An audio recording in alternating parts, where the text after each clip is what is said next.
புரட்சித் தலைவி அம்மா அவர்கள் இறந்த பின்னால் இந்த பார்ட்டி 4-5ஆக பிரிந்து உடைந்து ஒற்றுமை இல்லாமல் போய் பல தலைவர்கள் பிரிந்து பல கட்சிக்கு செல்வதை பார்க்கிறோம்.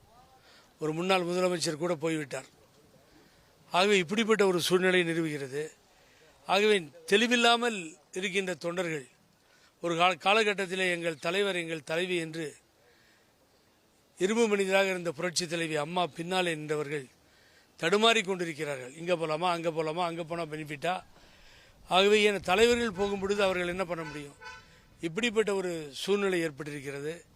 ஆகவே தான் அதெல்லாம் மனதிலே கொண்டு ஆஃப்டர் டிமைஸ் ஆஃப் அம்மா இறந்த பின்னால் ஒரு கட்சியை உருவாக்க வேண்டும் என்று எல்லோரும் சொன்னதால் மக்கள் ஆதரவோடு நான் ஒரு இயக்கத்தை நாங்கள் எல்லாம் சேர்ந்து புரட்சி அண்ணா திராவிட முன்னேற்றக் கழகம் என்கின்ற ஒரு இயக்கத்தை தேர்தல் ஆணையத்தில் அப்ளிகேஷனை கொடுத்து அதை கடைசி இன்ஸ்பெக்ஷன் எல்லாம் முடிஞ்சு போய் அவர்கள் அனுமதி கொடுத்து விட்டார்கள். அந்த அனுமதியோடு தான் கடைசியில் இருந்த அந்த கொரியெல்லாம் சரி பண்ணி எல்லாத்தையும் முடிச்சுட்டு இன்றைய தினம் சின்னத்தையும் எங்களுக்கு கொடுக்க வேண்டும், நாங்கள் போட்டியிட்டால் கொடுக்க வேண்டும் என்று கேட்டிருக்கிறோம்.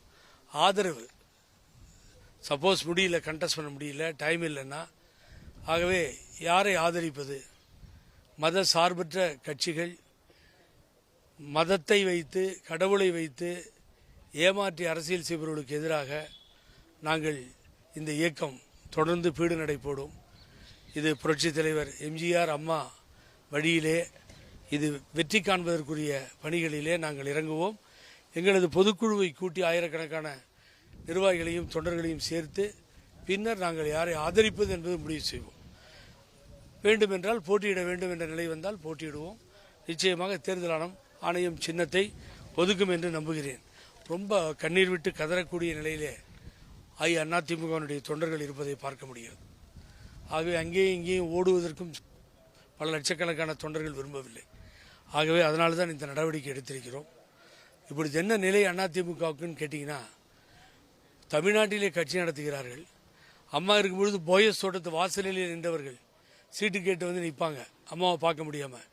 அவர்களெல்லாம் இன்றைய தினம் நான் கட்சி நடத்துகிறேன்னு சொல்லி பழனிசாமி ஸ்டார்ட் பண்ணி இங்கே வந்து பாரத பிரதமர் மோடி, இங்கே இருக்கின்ற ஹோம் மினிஸ்டர் அமித்ஷா அவர் கால்களிலே விழுந்து சீட்டை வாங்கிறதுக்காக அலைவதை பார்க்க முடிகிறது. திராவிட முன்னேற்றக் கழகம் அதே ஸ்டாண்டில் நிற்கிது. இங்கே இருக்கின்ற தேசிய கட்சி அங்கே போகின்ற நிலையில் இருக்கிறது. ஆகவே இந்த மாறுபட்ட கருத்து. ஆகவே ஒரு கோழையாக எடப்பாடி பழனிசாமியையும் நான் பார்க்கிறேன், தைரியமற்றவர்.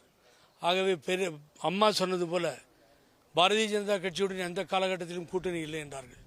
அதை நிலைப்படுத்த வேண்டும் என்பதுதான் புகழேந்தியும் அவரது ஆதரவாளர்களும் எடுத்திருக்கின்ற முடிவு.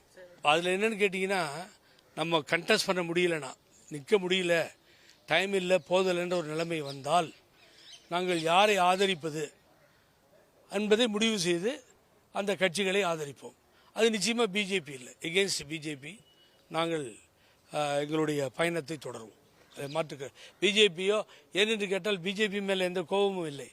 எங்களுக்கு கோபமெல்லாம் பழனிசாமி மீது. பழனிசாமியோடு பிஜேபி சேர்ந்து போகும்போது நாங்கள் அந்த கூட்டணி என்டிஏ கூட்டணி ஏற்றுக்கொள்ள முடியாது.